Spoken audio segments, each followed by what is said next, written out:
অন্তত সুশৃঙ্খল, যাতে জিনগত তথ্যগুলো হচ্ছে কার্যকরভাবে সংরক্ষিত এবং প্রকাশিত হয়। এবারে দেখো ডিএনএ মূল বৈশিষ্ট্য কি, তোমরা সবাই পড়েছো যে ডিএনএ হচ্ছে কি তোমার ডাবল হেলিক্স স্ট্রাকচার। ঠিক আছে, ডিএনএ হচ্ছে কি তোমার জানো যে পলিনিউক্লিওটাইড চেন। তো এই পলিনিউক্লিওটাইড ব্যাপারটা যে আসছে, নিউক্লিওটাইড মানে তোমরা সবাই জানো যে নিউক্লিওটাইড মানে হচ্ছে কি এখানে কি থাকবে না ডিঅক্সি ডিঅক্সি রাইবোজ সুগার থাকবে, তার সঙ্গে থাকবে N2 বেস থাকবে, এবং তার সঙ্গে থাকবে কি ফসফরিক অ্যাসিড থাকবে, ফসফরিক অ্যাসিড। এই তিনটেকে আমরা একসাথে যদি বলি তাহলে তখন কি হয়ে যাবে না, এটা তোমার হয়ে যাবে কি না তোমার নিউক্লিওটাইড। তো এরকম একটা তাহলে ডিএনএ হচ্ছে স্ট্রাকচারাল ইউনিট হচ্ছে যদি আমরা দেখি তাহলে সেটা হচ্ছে তোমার নিউক্লিওটাইড, নিউক্লিওটাইড নিয়ে গঠিত হয়। তো সেই নিউক্লিওটাইড নিয়ে যখন গঠিত হচ্ছে, তো সেরকম অনেকগুলো নিউক্লিওটাইড মিলেই তারা সেই পলিনিউক্লিওটাইড যখন গঠন করছে তখনই তাকে আমরা বলবো ডিএনএ, তাই তো? তাহলে এখানে দেখতে পাচ্ছ তাহলে deoxy ribose sugar, nitrogen base, phosphoric acid, এই তিনটি অংশ নিয়ে আমরা কি দেখতে পাচ্ছি না এটা ডিএনএ স্ট্রাকচার। দেখো এবার দেখো ভালো করে জানো, এই যে ডিঅক্সি রাইবোজ সুগার বললাম, তাহলে এটা এটার সম্বন্ধে তোমাদের সবার আইডিয়া আছে যে এটা হচ্ছে কি 5 কার্বন কন্টেইনিং একটা সুগার, তাই না? 5 কার্বন যুক্ত একটা সুগার, যেখানে আমরা কি দেখতে পাই না ডিঅক্সি বলার কারণ কি না এর যদি আমরা কেমিক্যাল স্ট্রাকচার দেখি তাহলে তোমরা জানো যে এ যে হচ্ছে কি তোমার কত নম্বর পজিশন, 2 নম্বর পজিশন, এটা 1 নম্বর, 2 নম্বর, 3 নম্বর, 4 নম্বর। আর এখানে থাকবে কি CH2H, এখানে H, এখানে H, এখানে OH। এই যে 2 নম্বর কার্বনে হচ্ছে কি H, ওই জায়গায় H থাকবে। ঠিক আছে, তো তখন তাকে আমরা কি বলি না ডিঅক্সি রাইবোজ সুগার। ঠিক আছে, ডিঅক্সি রাইবোজ সুগার। রাইবোজ কেন বলছি আমরা, 5 কার্বন যুক্ত বলে। ডিঅক্সি কেন, 2 নম্বর কার্বনে H থাকে, OH এর বদলে। ঠিক আছে, আচ্ছা নাইট্রোজেন বেস তোমরা জানো, সবাই সবাই জানো তোমরা নাইট্রোজেন বেসকে আমরা দুটো ভাগে ভাগ করি। নাইট্রোজেন বেসকে একটা তোমরা জানো যে পিউরিন, আর এটা তোমার কি হবে না পিরিমিডিন। পিউরিন হচ্ছে 2 প্রকারের এডেনিন গুয়ানিন, আর পিরিমিডিন হচ্ছে 2 প্রকারের সাইটোসিন এবং থায়ামিন। ঠিক আছে, তাহলে এইগুলো নিয়ে হচ্ছে কি তোমার কি হবে না নাইট্রোজেন বেস থাকবে, ফসফরিক অ্যাসিড থাকবে, এই তিনটেকে আমরা কি বলছি পলিনিউক্লিওটাইড। তো এই পলিনিউক্লিওটাইড যে স্ট্রাকচারটা কথা আমি বললাম, তাহলে এরাই হচ্ছে কি ডিএনএ টার গঠন তৈরি করছে। ঠিক আছে, এরাই ডিএনএ গঠনটাকে তৈরি করছে। এবং তোমরা সবাই জানো যে একটা ডিএনএ যদি স্ট্রাকচার আমরা দেখি তাহলে এই যে সুগার এবং ফসফেট, সুগার এবং ফসফেট, সুগার এবং ফসফেট এইভাবে থাকবে। আবার এদিকেও থাকবে sugar phosphate, sugar phosphate, sugar phosphate. তাহলে এই সুগারের হচ্ছে একটা সুগার ফসফেটের ব্যাকবোন দেখতে পাচ্ছ না, যে দুটো স্ট্রেন হচ্ছে সুগার ফসফেট নিয়ে। তাহলে দেখতে পাচ্ছ এই যে দুটো সুগারের মাঝখানে যে ফসফেট, এই যে বন্ডটাকে আমরা কি বলি না এটাকে আমরা বলি ফসফো ডাই এস্টার বন্ড আমরা বলি। ঠিক আছে, তাহলে কি বললাম সুগার আর দুটো সুগারের মাঝখানে যে বন্ডটা থাকে তাকে আমরা কি বলি ফসফো ডাই এস্টার বন্ড। এবারে কি হয় তোমরা সবাই জানো এই যে সুগারের সাথে যদি এখানে অ্যাডেনিন থাকে তাহলে এখানে দুটো হাইড্রোজেন বন্ড নিয়ে থাকবে কি থায়ামিন। ঠিক আছে, আবার নেক্সট এর ক্ষেত্রে যদি এখানে তোমরা দেখো যে থায়ামিন থাকে তার সঙ্গে দুটো হাইড্রোজেন বন্ড নিয়ে থাকবে কি অ্যাডেনিন। বা এখানে যদি তোমার গুয়ানিন থাকে তার সঙ্গে 3টে হাইড্রোজেন বন্ড নিয়ে থাকবে সাইটোসিন। ঠিক আছে, তাহলে দেখো তাহলে এই জিনিসটা আমরা দেখতে পাচ্ছি কি না একটা ডিএনএ স্ট্রাকচারে। এবার ভালো করে তোমরা দেখো তো, ভালো করে তোমরা দেখো তো। তো এখানে তোমরা জানো তাহলে দুটো সুগারের মাঝখানে এই যে সুগার ফসফেট আর নাইট্রোজেন বেস, এটা একটা নিউক্লিওটাইড। আবার এখানে সুগার ফসফেট একটা নাইট্রোজেন বেস, এটা একটা নিউক্লিওটাইড। আবার এখানে সুগার ফসফেট নাইট্রোজেন বেস, একটা নিউক্লিওটাইড। এদিকেও দেখো একটা সুগার ফসফেট, এদিকে একটা নিউক্লিওটাইড, এদিকে একটা নিউক্লিওটাইড, আবার এদিকে একটা নিউক্লিওটাইড। তাহলে দেখতেই পাচ্ছ তোমরা যে এই নিউক্লিওটাইড গুলো পরস্পর একটা পেয়ার তৈরি করছে। তাহলে এই যে দেখতে পাচ্ছ যে দুটো নিউক্লিওটাইড তাহলে পরস্পর হচ্ছে যুক্ত হচ্ছে কার মাধ্যমে, তা দেখতে পাচ্ছ এখানে যে মাঝখানে হাইড্রোজেন বন্ড রয়েছে। তাহলে দুটো তোমরা বলতে পারো যে এখানে হাইড্রোজেন বন্ড সে কি করছে না তোমার হচ্ছে দুটো N2 বেসকে তারা হচ্ছে কি এটা জয়েন করছে। আবার আরেকটা বন্ড আমরা দেখতে পাই এই যে সুগার আর হচ্ছে কি তোমার N2 বেস, এখানে একটা বন্ড দেখা যায় তাকে আমরা কি বলি না এটাকে আমরা বলি যে N গ্লাইকোসাইডিক। ঠিক আছে, এটাকে আমরা কি বলবো N glycosidic bond, glycosidic bond আমরা বলবো। ঠিক আছে, দেখো তাহলে সেক্ষেত্রে 3 ধরনের আমরা বন্ড দেখতে পেলাম, একটা N গ্লাইকোসাইডিক লিঙ্কেজ, একটা ফসফোডাইএস্টার বন্ড, একটা হাইড্রোজেন বন্ড। হাইড্রোজেন বন্ডটা কোথায় দেখতে গেলে দুটো নাইট্রোজেন বেস পরস্পর যেখানে যুক্ত থাকছে তারাই হচ্ছে তোমার হাইড্রোজেন বন্ড নিয়ে গঠিত হচ্ছে।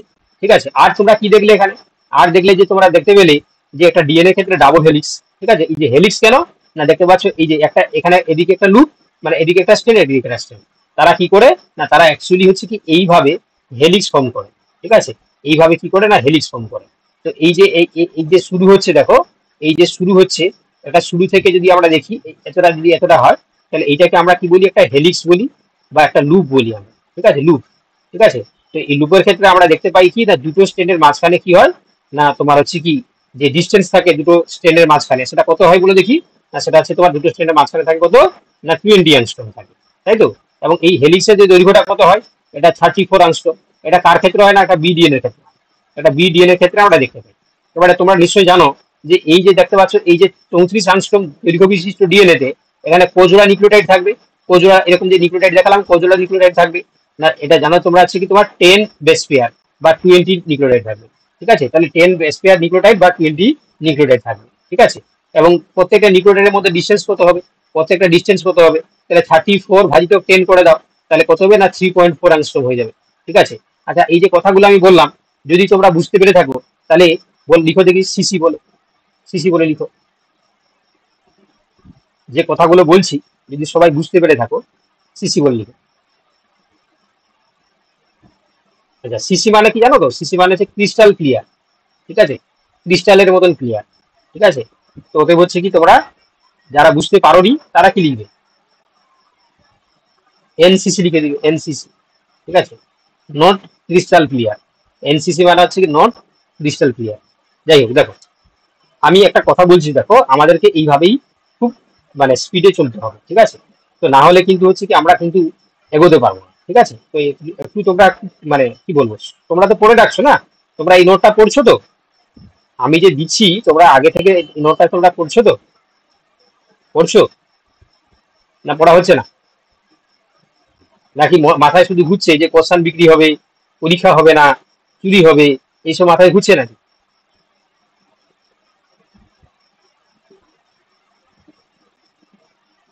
না, এই যাদের এই সমস্ত জিনিস মাথায় ঢুকছে তারা কিন্তু হচ্ছে কি তোমরা নিজের মাথাটাকে হচ্ছে কি ঠিকঠাক রাখো। ঠিক আছে, নাহলে সমস্যা হয়ে যাবে। ঠিক আছে, কারণ কেন বলছি, আমি আশেপাশে দেখছি এখানে কিন্তু প্রচুর ছেলে মেয়ে কিন্তু পড়াশোনা করছে, মানে দিন রাত করে পড়ছে কিন্তু। আমি কিন্তু হচ্ছে কি একটাও তোমাদেরকে জাস্ট যে যাতে তোমরা পড়ো বলে আমি এই ধরনের কথা বলছি তা নয়, এটা বাস্তব কথাই বলছি। অনেকেই দেখবে প্রচুর ভাবে পড়াশোনা করছে। ঠিক আছে, তো ওতে হচ্ছে কি তোমাদেরকেও বলছি পড়াশোনা যারা যাদের মাথায় এইসব জিনিস চলছে তারা এই জিনিসগুলো হচ্ছে মাথা থেকে আউট করো, দিয়ে পড়াশোনা করো। ঠিক আছে, দেখো এবার দেখতে পাচ্ছ এখানে আরেকটা জিনিস তাহলে কি এই যে এটি বংশগতির যে মৌলিক একক জিন বহন করে, কে বহন করছে না ডিএনএ বহন করছে। ঠিক আছে, দেখো তাহলে এখানে দেখতে পাচ্ছ যে এখানে কিন্তু জিন বহন করছে। চলো এবার দেখো ডিএনএ ও প্রোটিনের বন্ধন আমরা দেখতে পাচ্ছি যে এখানে আমরা দেখতে পাবো নিউক্লিওজোম মডেল। তো নিউক্লিওজোম মডেলটা দেখতে পাচ্ছ ভালো করে দেখো, পরপর স্টেপ বাই স্টেপ দেখানো হয়েছে যে একটা সেলের মধ্যে কি থাকছে, দেখো নিউক্লিয়াস থাকছে। তো নিউক্লিয়াসের মধ্যে দেখতে পাচ্ছ যে ক্রোমোজোম থাকছে। ক্রোমোজোমটা যদি আমরা একটা ক্রোমোজোমকে আলাদা করে দেখি তাহলে দেখতে পাচ্ছি সেই ক্রোমোজোম গুলো কি করে না তারা একটা স্ট্রাকচার তৈরি করছে, তাকে আমরা কি বলি নিউক্লিওজোম। ঠিক আছে, নিউক্লিওজোম তৈরি করছে। এবারে সেই নিউক্লিওজোমের স্ট্রাকচারটা কেমন সেটা আমরা দেখব, এরকম দেখতে হয়, এটা একটা নিউক্লিওজোম। ঠিক আছে, তো সেক্ষেত্রে দেখো অবভিয়াসলি অর্থ তুমি যদি হচ্ছে কি আমাদের পড়ানোর পরে যদি বইটা আছে কি তোমার পড়ো তাহলে সেক্ষেত্রে হচ্ছে কি আরো ভালো হবে। ঠিক আছে, আরো ভালো ভালো হবে। ঠিক আছে, অবভিয়াসলি ভালো হবে। ঠিক আছে, চলো। আচ্ছা আমি বলছি শোনো, যারা আছে কি এই যে নেগেটিভ মাইন্ড নিয়ে বসে আছো না, নেগেটিভ মাইন্ডটা আছে কি একটু আউট করে রাখো। ঠিক আছে, দেখো এটা তো শিওর যারা আছে সবাই কি আর চাকরি পাবে সেটা তো নয়, তবে এখান থেকে যদি তুমি কিছু শিখতে পারো তাহলে দেখবে হচ্ছে কি তুমি টিউশন পড়াতে পারবে বা অন্য কোনো জায়গায় তুমি যেতে পারবে, তাই না? তোমাকে যদি তুমি যদি না জানো, তুমি যদি হচ্ছে কি আজকে তোমাকে যদি কোনো একটা চাকরি দেওয়া হয় তুমি যদি সেই জিনিসটা না জানো তাহলে সত্যি কথা বলছি কি মানে প্রচুর ভাবে তুমি হচ্ছে কি হ্যাকেল হবে। ঠিক আছে, আমি দেখেছি আমার বাস্তব অভিজ্ঞতা থেকেই বলছি। তো এইরকম দেখেছি অনেকেই যারা আছে জিনিসগুলো পারে না, তারা কিন্তু বহু ভাবে বিভিন্ন জায়গা থেকে তারা কিন্তু তোমার কি হয় বলে দেখি না, তারা কিন্তু অপদস্থ হয়। যাই হোক, তাহলে দেখতে পাচ্ছ তাহলে নিউক্লিওজোম স্ট্রাকচারটা বলার আগে আরেকটা জিনিস তোমাদেরকে একটু বলে দিই, যেহেতু আমি ডিএনএ স্ট্রাকচার নিয়ে বলছিলাম। তো ডিএনএর ক্ষেত্রে যেটা আমি বলছিলাম কি না গুয়ানিন সর্বদা হচ্ছে কি সাইটোসিনের সাথে 3টে হাইড্রোজেন বন্ড নিয়ে যুক্ত থাকে, আর এডিনিন সর্বদা হচ্ছে কি থার্মিনের সঙ্গে 2টো হাইড্রোজেন বন্ড নিয়ে যুক্ত থাকে। ঠিক আছে, তো এটা হচ্ছে কি তোমার পরস্পর কমপ্লিমেন্টারি।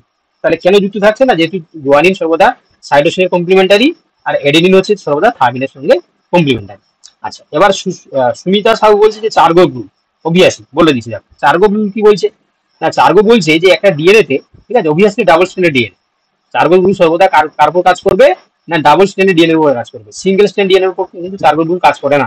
এই পয়েন্টটা মাথায় রাখবে। ঠিক আছে, তাহলে এখানে চার্গো বলছে যে একটা ডিএনএ তে পিউরিন আর পিরিমিডিনের রেশিও, ঠিক আছে, সর্বদা কি হয় না 1। কি বলা বুঝতে পারলে? তাহলে একটা ডিএনএ তে কি বললো না পিউরিন আর পিরিমিডিন এই দুটো রেশিও সর্বদা 1 হয়। তাহলে যদি পিউরিন মানে কি তোমরা তো দেখালাম উপরে যে adenine plus guanine by cytosine plus হচ্ছে কি থায়ামিন সমান 1।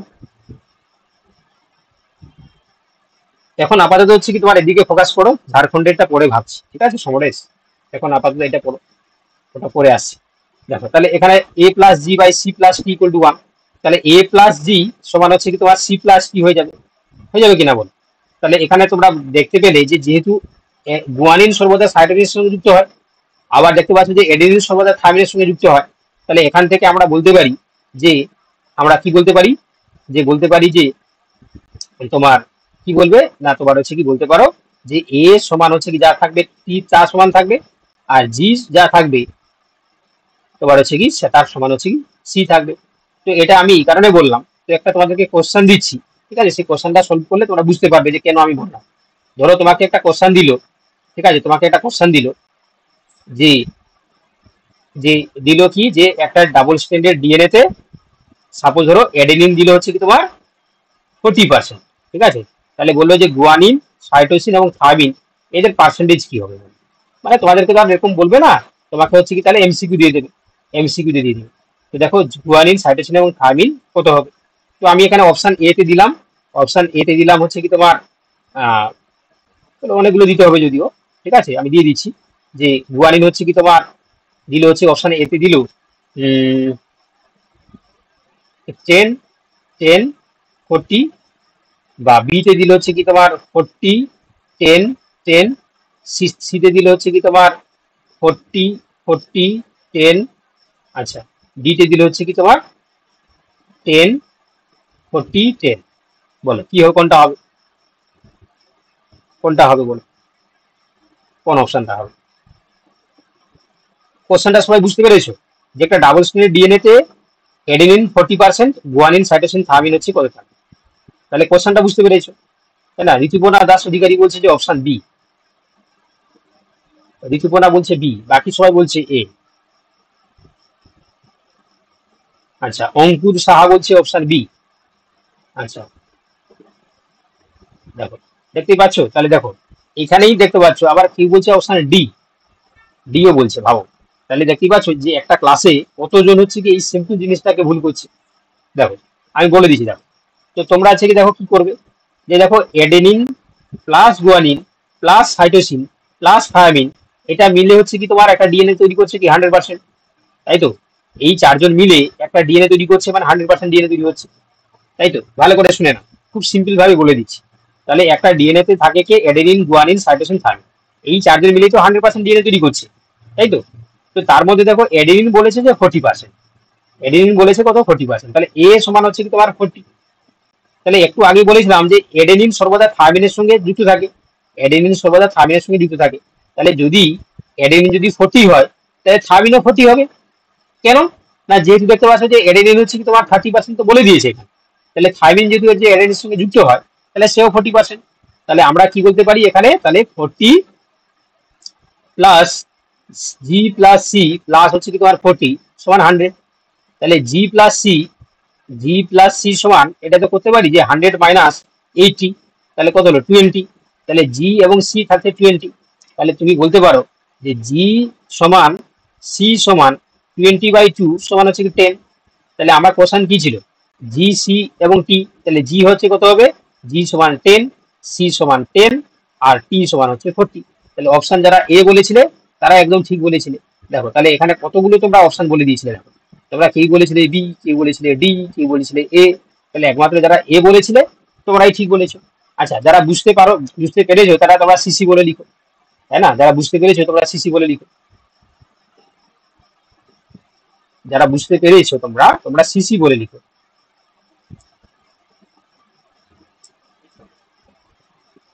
আর যারা বুঝতে পারবে না তারা তোমরা এনসিসি বলে লিখো, NCC, non not crystal clear, NCC, ঠিক আছে, নট ক্রিস্টাল ক্লিয়ার। যারা বুঝতে পারো না, ভয় পাওয়ার কিছু কারণে আমি বকবো না, যদি সমস্যা থাকে তাহলে লিখবে। সোমা সাহা বলছে যে এনসিসি, শঙ্করদেব বলছে এনসিসি। শঙ্করদেব বাবা এই জিনিসটা তুমি কেন বুঝতে পারলে না, তোমার কাছে তো আমি আশা করি। সৈকত বলছেন এনসিসি। আচ্ছা, আর কজন আছে, আর কে এনসিসি আছে, দেখো এটা তো খুব সিম্পল জিনিস বাবা। দেখো একটা ডিএনএ তে অ্যাডিনিন, গুয়ানিন, সাইটোসিন এবং থাইমিন মিলিয়ে তারা 100% তৈরি করে। তাহলে এখানে অ্যাডিনিন বলেছে 40%, মানে থাইমিন হবে 40%। কেন না, যেহেতু অ্যাডিনিন সর্বদা থাইমিনের সঙ্গে যুক্ত থাকে বলে। তো সেক্ষেত্রে আমি এখানে কি করলাম, শুধুমাত্র 40 plus G plus C plus 40 equal to 100 করতে পারি। তো সেক্ষেত্রে দেখতে পাচ্ছ জি আর সি যদি আমরা আলাদা করি তাহলে 100 থেকে 80 চলে গেলে কত থাকবে, 20 থাকবে। এবার জি যা থাকবে তার সমপরিমাণ সি থাকবে, তাহলে জি ইকুয়াল টু সি সমান এই 20 বাই 2, তাহলে সেখানে কি হয়ে যাবে না তোমার হচ্ছে কি 20/2 মানে 10 হয়ে যাবে। তো এখানে আমাদের জি হয়ে যাবে 10, সি হয়ে যাবে 10, ফার্মিন হয়ে যাবে 40। ঠিক আছে, এবারে যারা যারা আচ্ছা ভিজিসিসি, ভেরি গুড ক্রিস্টাল ক্লিয়ার। আচ্ছা, কাঞ্চন সিং মহাপাত্র, ওকে ওকে ঠিক আছে, আরেকটা অপশন তাহলে ঢুকে ঢুকে যাবে ভিজিসিসি। ঠিক আছে, যাই হোক দেখো, চলো যারা বুঝতে পারোনি, ঠিক আছে, যারা এনসিসি ক্যাটাগরিতে আছো তোমরা যখন রেকর্ডিংটা দেবো তোমরা একটু আরেকবার দেখে নেবে, আমি দুবার বলে দিলাম তাই না। আমি আর যারা বুঝতে পারোনি তোমরা রেকর্ডিংটাকে আগে দেখে নেবে, ঠিক আছে, রেকর্ডিংটা দেখে নেবে। দেখো এবার কি বলছে দেখো, এবার বলছে দেখো যে এই যে যেটা আমরা পড়ছিলাম যে নিউক্লিওজোমের স্ট্রাকচার করবো আমরা, ঠিক আছে, স্ট্রাকচার অফ দ্য নিউক্লিওজোম, এটাও কিন্তু পরীক্ষার পারপাসে কিন্তু ইম্পর্টেন্ট। ঠিক আছে, মানে আজকে কিন্তু পরীক্ষা থেকে কিন্তু থাকে প্রশ্ন, ঠিক আছে, এমন যে থাকে না যে শুধু শুধু তোমাদেরকে এমনি পড়াচ্ছি তা নয়, তাহলে এটা থেকে কিন্তু পরীক্ষা প্রশ্ন আসে। দেখো এবার দেখো, প্রথম কথা দেখো, প্রতিটি নিউক্লিওজোম হলো ডিএনএ ও হিস্টোন প্রোটিনের সমন্বয়ে গঠিত একটি একক। ঠিক আছে, তাহলে প্রতিটি হচ্ছে কি তোমার নিউক্লিওজোম কি হয় না ডিএনএ এবং হিস্টোন প্রোটিনের সমন্বয়ে গঠিত একটি একক। ওকে, এবার এখানে দেখো এটি একটি তোমার জেনেটিক সুতা গুটিয়ে রাখার বলের মতন, অর্থাৎ ব্রিজ তোমার বলতে পারো বিটস অনেক স্ট্রিং গঠন তৈরি করে। ঠিক আছে, তো এখানে আমরা কি কি দেখতে পাই ভালো করে শুনে নাও। তো এখানে তোমরা দেখতে পাবে তোমরা দেখতে পাবে যে হিস্টোন একটা, ঠিক আছে, মানে যে প্রোটিন কথা বলছিলাম সেই প্রোটিনের মধ্যে কি থাকছে না হিস্টোন প্রোটিন। তো সেই হিস্টোন হচ্ছে কি দেখতে পাচ্ছ তারা কি কি থাকে, হিস্টোন প্রোটিন থাকছে H2A, H2B, H3 এবং H4। তো এরা কি করে না অক্টামার তৈরি করে। কিভাবে অক্টামার তৈরি করবে না, প্রথমে দেখো এই যে H2A এবং H2B এরা কি করছে না হোমোডাইমার তৈরি করছে, ডাইমার তৈরি করছে। আবার একটা H2A আবার একটা H2B তারাও ডাইমার তৈরি করছে, এবং তারা যখন যুক্ত হয়ে গেল তখন টেট্রামার হয়ে গেল, টেট্রামার। আচ্ছা, ঠিক একইভাবে যখন হচ্ছে দেখো H3H4 আবার H4 তারাও ডাইমার তৈরি করছে, H3H4 আবার তারা ডাইমার তৈরি করছে, তখন তারা যুক্ত হয়ে গেল তখন হচ্ছে এটাও টেট্রামার হয়ে গেল। দিয়ে এই চারটা আর এই চারটা তারা একসঙ্গে যুক্ত হয়ে গিয়ে টোটাল হচ্ছে 8টা দেখো হিস্টোন 4 অক্টামার তৈরি করছে, 4 অক্টামার। ঠিক আছে, 4 অক্টামার তৈরি করছে। ঠিক আছে, তাহলে কি বলা বুঝতে পারলে, তাহলে দুই ধরনের H1 প্রোটিনের ফাংশনটা আমি আসছি। আগে দেখে নাও এখানে হিস্টোন প্রোটিন, আগে দেখে নাও পরে অক্টামারটা কিভাবে তৈরি হচ্ছে। H1 আমরা লিঙ্কার প্রোটিনটা কি জিনিস আসছি। ঠিক আছে, দেখো তাহলে কি, দেখো তাহলে কি বললাম এখানে H2A, H2B, H3, H4 মিলিয়ে টোটাল 8টি তোমার হচ্ছে হিস্টোন অক্টামার তৈরি করছে। এবারে ভালো করে দেখো, আমি তোমাদেরকে যতটা লাগবে মানে যতটুকু লাগবে আমি ততটুকুই এখানে মেনশন করে দিয়েছি। ঠিক আছে, যতটুকু লাগবে ততটুকুই মেনশন করে দিয়েছি। দেখো এখানে এই যে একটা যখন হচ্ছে কি এই যে দেখতে পাচ্ছ যেটা হচ্ছে তোমার গ্রিন কালারের মাঝখানে সেটা হচ্ছে একটা হিস্টোন অক্টামার, এবং তাকে ঘিরে দেখতে পাচ্ছি ইয়েলো কালার যেটা রয়েছে এটা হচ্ছে ডিএনএ। ঠিক আছে, তো সেই ডিএনএ এবং অক্টামারের মাঝখানে যে লিঙ্কার ডিএনএ থাকে তারা কি করে না আটকে রাখতে সাহায্য করে। তো একটা দেখো 146 বেস পেয়ার ডিএনএ এই অক্টামারের চারপাশে। ঠিক আছে, এই যে 146 মানে এখান থেকে শুরু করে এতটা 146টা হচ্ছে কি তোমার বেস পেয়ারের ডিএনএ টোটাল 1.65 টান পেঁচিয়ে অবস্থান করছে। ঠিক আছে, 1.65 টান পেঁচিয়ে অবস্থান করছে, এবং অক্টামারের বাইরে 20 to 80 base pair linker DNA থাকে যা একটি নিউক্লিওজোমকে অন্যটির সাথে সংযুক্ত করে রাখে। ঠিক আছে, তাহলে কি থাকছে না অক্টামারের বাইরেও 20 to 80 বেস পেয়ারের লিঙ্কার ডিএনএ থাকছে যারা কি করছে না তোমার নিউক্লিওজোমকে অন্যটির সাথে যুক্ত রাখতে সাহায্য করছে। চলো এবার দেখো, এবারে এখানে এই যে তোমরা বলছিলে যে H1 হিস্টোন বুঝলে না, তো এটি একটি লিঙ্কার ডিএনএ অংশের সাথে যুক্ত থাকে যে নিউক্লিওজোমকে আরো স্থিতিশীল করতে সাহায্য করে।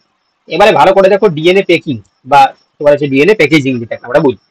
তো তোমরা জানো যে ডিএনএ লেন্থটা অনেকটা বড়, তাই না। তো সেই এত বড় লেন্থ যুক্ত ডিএনএ এর ক্ষেত্রে তারা কিভাবে তারা তোমার হচ্ছে কি প্যাকিং হবে বা কিভাবে একটা সেলের মধ্যে থাকে, তো তার জন্য দেখো ডিএনএ প্যাকেজিংটা পড়তে হয়। ঠিক আছে, সিলেবাসেও রয়েছে এবং তোমাদেরকে পড়তে হয় কারণ এটা হচ্ছে পরীক্ষায় আসে। তো দেখো এখানে প্যাকেজিং এর সময় আমরা প্রথমে কি দেখতে পাই, ঠিক আছে, প্রথমে দেখতে পাই কি এই মুহূর্তে 210 জন ক্লাস করছে। ঠিক আছে, 210 জন ক্লাস করছে। ঠিক আছে, কিছু সংখ্যাটা ফ্যাক্টুয়েটেড হচ্ছে, তাই না, অনেকে হয়তো জয়েন করছে নেট করে যাচ্ছে বা নেটওয়ার্কের সমস্যা হচ্ছে। ঠিক আছে, তোমরা সারাদিন নেটটাকে খুব কষ্ট মতন করে খরচা করবে। ঠিক আছে, রাতের দিকে ক্লাসগুলো মানে এই যে লাস্ট দুটো ক্লাস আমি কিন্তু বেশি টাইম দিতে পারি। তো এবার হচ্ছে আমি ফিরে এসেছি। ঠিক আছে, এবার হচ্ছে ক্লাসগুলো কিন্তু চলবে আর বেশি বেশি করে চলবে, বুঝতে পেরেছো তো, মানে টানা চলবে। মানে ধরো তোমার এমন হতে পারে যে 11:30 হতে পারে, 12:30 হতে পারে, ঠিক আছে, 12টা পর্যন্ত হতে পারে। ঠিক আছে, সেটা বেশিক্ষণ চলবে। আমি বাইরে ছিলাম বলে হয়তো তোমাদের তাড়াতাড়ি শেষ করে দিয়েছি, কিন্তু সেটা তোমাদেরকে কিন্তু তাহলে কি করতে হবে বলে দেখি। তাহলে নেটটা তোমাদেরকে খরচাটা ঠিকঠাক করে করতে হবে। সবার কাছে আমি জানি যে ওয়াইফাই নেই বা ব্রডব্যান্ড নেই, ঠিক আছে, ফ্রি ওয়াইফাই নেই। তো সেক্ষেত্রে যাদের আনলিমিটেড নেই, ঠিক আছে, তোমরা আরেকটা জিনিস করতে পারো, ঠিক আছে, আরেকটা জিনিস করতে পারো, যেটা যেটা আমার পার্সোনাল সাজেশন, ঠিক আছে, এটা তোমাদের যদি ভালো মনে হয়। তো যারা আছি তোমরা ওই ধরো এয়ারটেল টেলটেল যারা ইউজ করো, তোমরা 2 জি প্যাকটাকে তোমরা যদি রিচার্জ করে নাও, দেখবে তার সঙ্গে আনলিমিটেড মনে হয় দেয়, তাই তো, আনলিমিটেড দেয়। তো সেক্ষেত্রে তোমাদের কাজে লেগে যাবে, তাই না। নেটওয়ার্ক যদি সমস্যা করে সত্যি ক্লাস করতে ভালো লাগবে না, তাই না। ধরো দেখা গেল তুমি শুনতে পাচ্ছ না, তুমি স্ক্রিন দেখতে পাচ্ছ না, তোমার হচ্ছে কি ডিসকানেক্ট হয়ে যাচ্ছে, তুমি বিরক্তি হয়ে যাবে, তুমি দেখবে এরকম হলে আর তুমি আর ভালো লাগবে না ক্লাস করতে। তো এই জন্য দেখবে নেটের কানেকশনটা ভালো হওয়া আছে, তবে কি দেখবে তোমাদের ক্লাসটা করে মজা লাগবে, তাই না। এবং আগাগোড়া ক্লাস করতে হবে। প্রথম থেকে যদি শেষ পর্যন্ত তুমি ক্লাস না করো, মাঝখানে জয়েন করলে একটু দেখে আবার চলে গেলে, তাই তখন ভালো লাগবে না, তাই না। আমার কথাগুলো হচ্ছে কি তোমার হয়তো মানে সবার হয়তো ভালো না লাগতে পারে, কিন্তু এটা যেটা বলছি তোমাদের ভালোর জন্যই বলছি, ঠিক আছে। তো ভালোর জন্যই বলছি। যাই হোক, দেখো দেখো এবার কি বলছি দেখো। তাহলে নিউক্লিওজোমের ক্ষেত্রে দেখো যেটা আমরা বলছিলাম, যে নিউক্লিওজোমের তাহলে স্ট্রাকচারটা কেমন হয় না, 10 ন্যানোমিটার ফাইবার তৈরি করে। তো বলছে দেখো এখানে,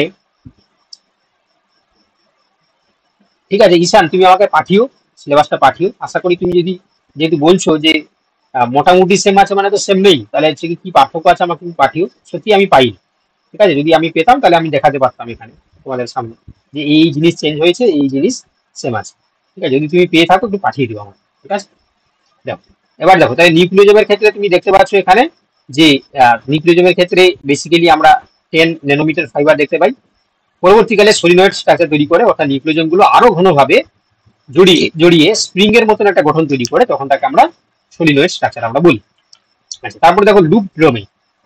লুপ ডোমেন কি তৈরি করছে দেখো, বলছে যে এর স্ট্রাকচার হয়েছে কত না 300 ন্যানোমিটার, ঠিক আছে, ফাইবার তৈরি করছে, ঠিক আছে, 300 ফাইবার। তো এই ফাইবার হচ্ছে দেখো তোমার লুপ ডোমেন তৈরি করছে। তারপর দেখো ক্রোমাটিন স্টেজ যখন যাচ্ছে, তখন দেখতে পাচ্ছ যে 700 ন্যানোমিটার। আর যখন হচ্ছে তোমার একদম মাইটোটিক ক্রোমোজোম আমরা দেখতে পাই, তাই না, মেটাফেজ ক্রোমোজোমটাকে আমরা ভালো করে দেখতে পাই কোথায়, মাইক্রোস্কোপে নিচে। তো সেক্ষেত্রে তোমরা দেখতে পাবে সেটা হয়ে যাবে কত, 1400 ন্যানোমিটার, ঠিক আছে, 1400 ন্যানোমিটার হচ্ছে হয়ে যাবে। তো এখানে দেখো তোমরা বলছিলে না যে ইউক্রোমাটিন হেটারোক্রোমাটিনটা, তোমাদের বলছিলাম যে পরে বলছি আমি। তো ইউক্রোমাটিনটা তোমাদেরকে মনে রাখতে হবে যে এটা আলগা এবং ঘন, কম ঘন। হেটারোক্রোমাটিনটা দেখো ঘন এবং সুগঠিত, যেখানে ইউক্রোমাটিনটাকে আমরা অ্যাক্টিভ বলি, জেনেটিক্যালি এটা অ্যাক্টিভ, এটা জিনগতভাবে ইনঅ্যাক্টিভ। এটা হালকা স্ট্রেন নেয়, এটা যে তোমার স্ট্রেনটা ডার্ক নেয়। এটা কার্যক্ষম জিন বহন করে, এটা তোমার সেলুলার ডিএনএ, সেন্ট্রোমিয়ার ডিএনএ, ঠিক আছে, তারপর টেলোমিয়ার ডিএনএ, এগুলো ধারণ করছে কে না এই হেটারোক্রোমাটিন, ঠিক আছে, এই দুটো মনে রাখবে। চলো এবার দেখো, এবার হচ্ছে কি তোমার রোল অফ দ্য ডিএনএ, তোমার প্রোটিনস, ঠিক আছে, কিসে না তোমার ডিএনএ এবং প্রোটিনের ভূমিকা কি দেখো। তো ডিএনএ তোমরা জানো যে বংশগতি তথ্য ধারণ করছে, প্রোটিন সংশ্লেষ নিয়ন্ত্রণ করছে। হিস্টোন প্রোটিনটা দেখো ডিএনএ কে সুসংগঠিত রাখছে, আর নন হিস্টোন প্রোটিন দেখো ডিএনএ রিপেয়ার, ট্রান্সক্রিপশন, ঠিক আছে, তোমার এই জিনিসগুলো হচ্ছে কি তোমার রেপ্লিকেশনে সাহায্য করছে। চলো এবার দেখো, এবার দেখো শুধু মেটাফেজ নয়, তুমি অ্যানাফেজ ক্রোমোজোমটাও দেখতে পাবে, ঠিক আছে, মেটাফেজটা তুমি শুধু ভালো দেখতে পাবে, তুমি অ্যানাফেজটাও দেখতে পাবে। দেখো এবার দেখো, তাহলে এডিশনাল নোটস, এডিশনাল নোটস কি দেখো, মনে রাখবে যে ডিএনএ প্রায় 2 মিটার লম্বা, অথচ তা কোষের ভিতরে প্রায় 6 মাইক্রোমিটার সংগঠিতভাবে গুটিয়ে থাকে। এটি সাধারণত পেকিং সম্ভব নয়, সম্ভব হয় কার দ্বারা না, হিস্টোন এবং অন্যান্য প্রোটিন দ্বারা। চলো যতটা আমরা পড়লাম সেখান থেকে কিছু কোশ্চেন আমরা প্র্যাকটিস করে নিই। প্রথম আজকে যে কোশ্চেনটা রয়েছে, যে which of the following is true about metacentric chromosome, ওটা তো তোমরা বলতেই পারবে যে বোথ আর্ম আর ইকুয়াল, অর্থাৎ পি সমান কি হয়ে যাবে, কারণ দুটো যদি আর্ম দিয়ে সমান হয়ে যায় তাহলে পি সমান কি হয়ে যাবে। আচ্ছা, টেলোমেরিক ক্রোমোজোম সেজ রেস, অর্থাৎ টেলোমিয়ার সেন্ট্রোমিয়ার, টেলোসেন্ট্রিক ক্রোমোজোমে থাকে টার্মিনাল সেন্ট্রোমিয়ার, ওয়ান অন, নাকি ভি শেপের স্ট্রাকচার, নাকি বোথ এ এন্ড বি।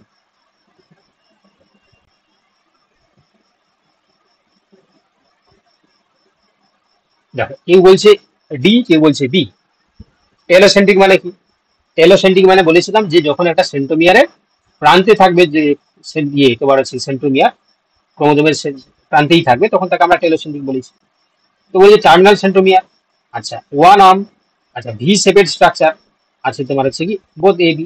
তাহলে এটাই হয়ে যায়, ভি শেপের তো এটা হয় না, এটা কি শেপের হয়, টেলোসেন্ট্রিক যাদের কেমন দেখতে হয়, টেলোসেন্ট্রিক ক্ষেত্রে আই মতন দেখতে হয়, তাই না। তো সেক্ষেত্রে এখানে টেলোসেন্ট্রিক হচ্ছে দেখো তোমার টার্মিনাল সেন্ট্রোমিয়ার থাকে এবং ওয়ান একটাই আর্ম থাকে, একটাই সেন্ট্রোমিয়ার থাকে, মানে তোমার হচ্ছে কি ক্রোমাটিড থাকে।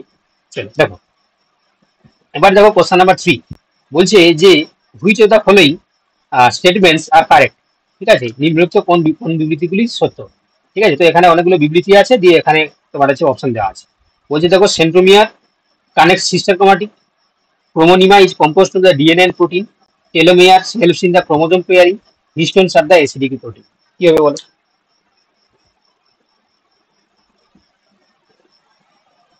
কি হবে বলো?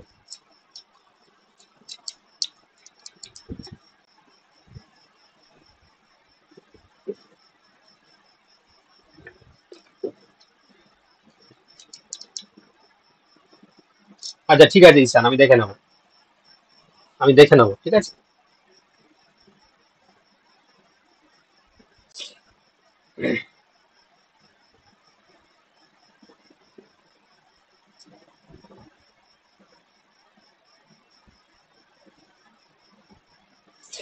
ঠিক আছে, আমি দেখে নিচ্ছি। তাহলে এটা তোমরা বলছো কি অপশন এ বি ডি সবটাই তোমরা বলছো, তোমরা তো সবই অ্যান্সার বলছো। এই তো সেম সিলেবাস আছে গো, কোথায় চেঞ্জ হয়েছে ঈশান বাবা? সবই তো সেম আছে, একই সিলেবাস, এটাই তো তো আমরা দিয়েছি, নো চেঞ্জ, এটাই তো সিলেবাস, তাই না? কোনো চেঞ্জই হয়নি, যা ছিল সেটাই দিয়েছি, সিলেবাস কোনো চেঞ্জ হয়নি বাবা, ঠিক আছে, যা ছিল তাই দিয়েছি, কোনো চেঞ্জ হয়নি। তাও তোমরা দেখে নাও, আমার কথা বিশ্বাস কেন করবে? আমি তোমাদেরকে ফরওয়ার্ড করলাম, দেখে নিবে, তোমাদের গ্রুপে দিয়ে দিলাম, ঠিক আছে, সেমই আছে, নো চেঞ্জ। দেখো তাহলে এখানে তোমরা তাহলে কি বলছো, দেখো এ ডি এক অপশন, আচ্ছা দেখে নি, এ ডি কোথায় আছে? ওয়ান টু অনলি, আচ্ছা, এই জন্য তোমরা এ আর ডি বলছিলে না? আচ্ছা, আচ্ছা আমরা তাহলে মডিফাই করে দিই একটু। তাহলে ওয়ান টু অনলি বলেছে, one two only, one two এখানে তুমি করে দাও, ওয়ান অনলি করে দাও, ওয়ান অনলি, ঠিক আছে। ব্যাস, দিলে কোনটা হবে? দিলে অপশন এটাই হচ্ছে, তাই তো? দিলে অপশন এটাই হচ্ছে, তো মডিফাই করে নিতে হবে, ঠিক আছে, মডিফাই করে নিতে হবে। চলো দেখো নেক্সট, কোশ্চেন নাম্বার 4 কি বলছে দেখো, এখানে বলছে যে আইডেন্টিফাই দ্য মিসম্যাচ পেয়ার, ঠিক আছে, ক্রোমোজোম টাইপ আর হচ্ছে সেট, তো মেটাসেন্ট্রিক, সাবমেটাসেন্ট্রিক, অ্যাক্টোসেন্ট্রিক, টেলোসেন্ট্রিক, তাহলে কোনটা মিসম্যাচটা আছে সেটাকে আমাদেরকে বলতে হবে। অপশন দেওয়া আছে, ডি এরটা হবে, ডি এরটা টেলোসেন্ট্রিক, তো ওরা কি দেখবে? আইর মতন দেখতে হয় না, আই, আই, তো সেক্ষেত্রে টেলোসেন্ট্রিক ডি এরটাই হবে, ডি, ঠিক আছে, ডি এরটাই হবে।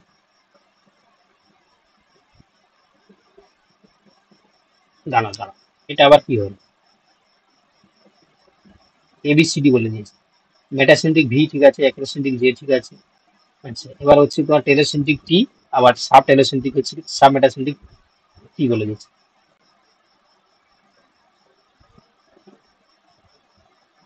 হ্যাঁ, সিডিটা ভুল আছে বাবা, সিডি ভুল আছে, টি মতন তো কোনো কিছু দেখা যায় না, সিডি দুটোই ভুল আছে, তাই না? অপশন সি ডি যারা বলছো দুটোই ভুল আছে। চলো দেখো নেক্সট, আচ্ছা এবার বলছে দেখো, in human beings chromosomes number is in haploid gametes, এটা তো তোমাদের সবার জানা আছে বাবা, এটাকে আমি আলোচনা করব না, পরে কোশ্চেনে চলে যাওয়াটাই ভালো। চলো এবার দেখো, এবার বলছে এই যে loosely packed chromatin is called dash, euchromatin, heterochromatin, chromonema, এবং এটা তাহলে লুজলি হলে কি হবে? ই ক্রোমাটিন হয়ে যাবে। চলো এবার এটাই বলো দেখি আমাকে, সেন্ট্রোমিয়ার, টেলোমিয়ার আর হচ্ছে তোমার নিউক্লিওজোম, এরা কি করে? তাহলে অবভিয়াসলি এটাই হবে, এটাই হবে, সেন্ট্রোমিয়ার হচ্ছে তোমার chromosome stability, telomere attach to the spindle fiber, নিউক্লিওজোমটা থেকে ডিএনএ প্যাকেজিং। চলো দেখো নেক্সট, আচ্ছা মানুষের ক্যারিওটাইপে সবচেয়ে বড় ক্রোমোজোম কোনটা? বলো দেখি তোমরা, মানুষের ক্যারিওটাইপের মধ্যে সবচেয়ে বড় ক্রোমোজোম কোনটা? কোশ্চেন নাম্বার লিখেই তোমরা পাঠাও, ঠিক আছে, কোশ্চেন নাম্বার লিখেই পাঠাও, কোশ্চেন নাম্বার লিখেই পাঠাবে, যখন পাঠাবে কোশ্চেন নাম্বার লিখেই পাঠাবে। কে বলছে এক্স? না, ক্রোমোজোম ওয়ানটা হবে বাবা, ক্রোমোজোম ওয়ান, তাই তো, ক্রোমোজোম ওয়ানটাই হচ্ছে বড় ক্রোমোজোম। চলো এবার বলছে ল্যাম্ব্রাস ক্রোমোজোম আর সিন ইনডেক্স, ল্যাম্ব্রাস ক্রোমোজোম আর কোথায় দেখা যায়? প্রথমে ছিল পলিটিন, তারপর ল্যাম্ব্রাস, ল্যাম্ব্রাস হচ্ছে কোথায় দেখা যাবে? Wood side of the amphibians, option B is the right answer, option B. চলো এবার বলছে পলিটিন ক্রোমোজোম কোথায় দেখা যায়? পলিটিন ক্রোমোজোম সোর্স কি দেখায় না, ল্যাম্ব্রাস লুপস, পাফিন্স, নাকি সাইন্যাপস, এবং হচ্ছে তোমার এনিপ্লয়েডি, তাহলে কি দেখা যাবে? Option B is the right answer. চলো এবার বলছি দেখো, ট্রু ফলস, এখানে বলছে telocentric chromosomes are present in the human cell, তাহলে এটা হচ্ছে ফলস হয়ে যাবে, ফলস হয়ে যাবে। চলো এবার বলছে নিম্নলিখিত কোনটি একটি আদর্শ ক্রোমোজোমের অংশ নয়? ক্রোমাটিড, সেন্ট্রোমিয়ার, হুম, সেই সঙ্গে হচ্ছে তোমার প্লাজমিড, টেলোমিয়ার, তাহলে উত্তর কি হবে? Plasmid, option C. চলো নেক্সট, এবার chromosome arms are joint by dash, এটা তো তোমরা সবাই জানো, এটা হচ্ছে তোমার সেন্ট্রোমিয়ার যেটা রাখতে সাহায্য করছে। আচ্ছা, এবার বলছি দেখো ইউক্রোমাটিন ই জেনারেলি ইনঅ্যাক্টিভ, অ্যাক্টিভ, কনডেন্সড এবং মিউটেটেড। ইউক্রোমাটিন, ইউক্রোমাটিন কি হবে, তাহলে অ্যাক্টিভ হয়ে যাবে, অ্যাক্টিভ। আচ্ছা, which of the following is acidic in nature, কোনটা হচ্ছে অ্যাসিডিক ইন নেচার?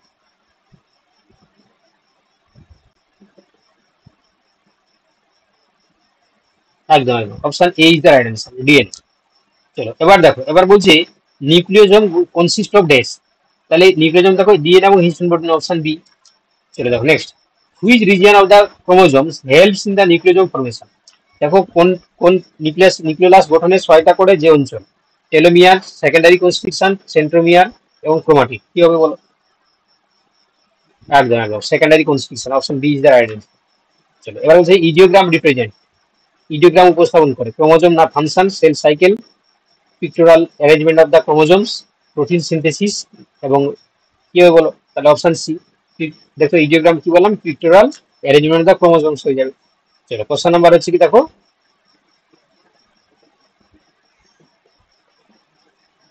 ও আচ্ছা, question number 19, which is the packed levels of 30 nanometer fibre, 30 nanometer fibre কোন স্তরে প্যাকেজে? নিউক্লিওজোম, ক্রোমাটিন ফাইবার, সলিনয়েড নাকি স্ক্যাফোল্ডিং?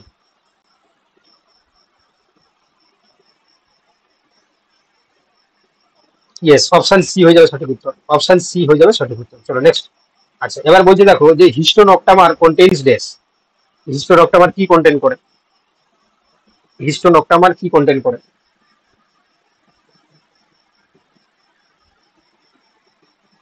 Yes, option B. তাহলে দেখো histone, এই হিস্টোন প্রোটিন তৈরি যেগুলিতে হয়। চলো এবার পরের অংশে চলে যাই আমরা, ঠিক আছে, এবার পরের অংশতে আমরা চলে যাই। চলো, সেল সাইকেল এবং সেল সাইকেল চেক পয়েন্ট এবং সেল সাইকেল রেগুলেশন, তাই তো? ঠিক আছে, পরের অংশটাতে আমরা চলে যাই। লেফট করবে না, এটা এটা কিন্তু বোধ 9, 10, 11, 12, কেউ লেফট করবে না, ভাবো না যে এটা আমরা হচ্ছে 11, 12 পড়ছি, না, এটা বোধ হচ্ছে 9, 10 এবং 11, 12 সবাইকেই পড়তে হবে, এটা সবার জন্য কম্পালসারি, ঠিক আছে, ইট ইজ ফর অল, ঠিক আছে। সন্দীপন বলছে 20 সি, 20 কি কোশ্চেন আছে দেখি, সি কেন বাবা? হিস্টোন অক্টামার কন্টেন্টস 8 অক্টামার প্রোটিনস, 8 হয়ে যাবে, 8টা নিয়ে গঠিত হয়। তোমাকে কি বলেছি যে 4 টাইপস বলেছে, 4 হিস্টোন প্রোটিন বলেছে? ইসিতা 20 তোমাকে বলেছে যে টাইপস কি বলেছে, টাইপস বলে নিত, যে হিস্টোন হচ্ছে অক্টামার কন্টেন্টস বলেছে। হ্যাঁ, সে দুটো করে হলে 8টা তো হবে, 8টাই হিস্টোন প্রোটিন থাকে না, H2 দুটো থাকে, H2B দুটো থাকে, H3 দুটো থাকে, H4 দুটো থাকে, ঠিক আছে। তো এই জন্য হচ্ছে কি তোমার 8 হিস্টোন প্রোটিন হয়ে যাবে, 8টা থাকে। এখানে যদি 4 টাইপস বলতো তাহলে তুমি হচ্ছে হতে পার, এখানে 4 টাইপস বলেন, যদি বলছো যে হিস্টোন প্রোটিন আমার contains 4 types of histone proteins, তাহলে তো তোমার হতো, বুঝতে পেরেছো তো? চলো দেখো নেক্সট। চলো তাহলে আমরা হচ্ছে কি চলে যাবো কিসে না, সেল সাইকেল সেল ডিভিশন, ঠিক আছে, সেল সাইকেল সেল ডিভিশন। চলো, অনেকের হয়তো ঘুম পাচ্ছে, ঠিক আছে, আমি জানি ঘুম পাচ্ছে, আমারও ঘুম পাচ্ছে, আমারও যে ঘুম পাচ্ছে না তা নয়, কিন্তু কিছু করার নেই, পড়তে হবে, ঠিক আছে, পড়তে হবে। চলো, তো এই যে ঘুমটাকে